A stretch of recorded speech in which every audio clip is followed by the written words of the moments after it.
am happy to join with you today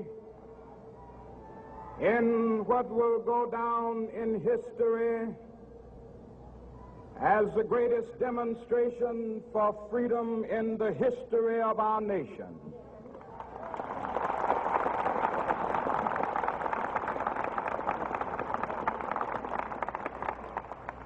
Five score years ago,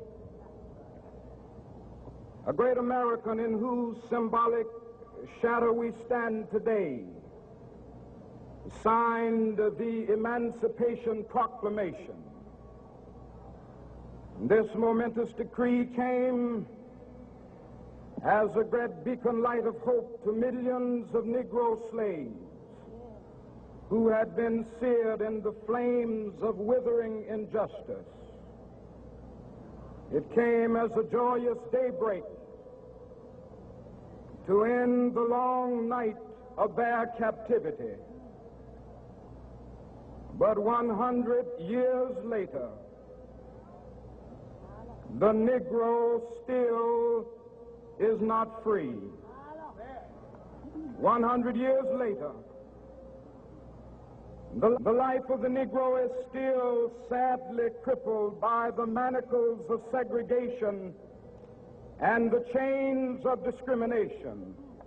100 years later, the Negro lives on a lonely island of poverty in the midst of a vast ocean of material prosperity. 100 years later,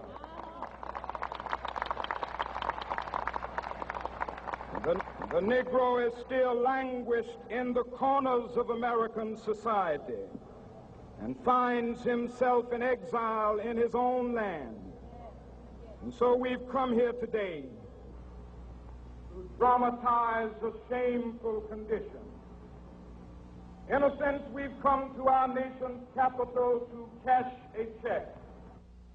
When the architects of our republic wrote the magnificent words of the Constitution and the Declaration of Independence, they were signing a promissory note to which every American was to fall heir. This note was a promise that all men, yes, black men as well as white men, would be guaranteed the unalienable rights of life, liberty, and the pursuit of happiness.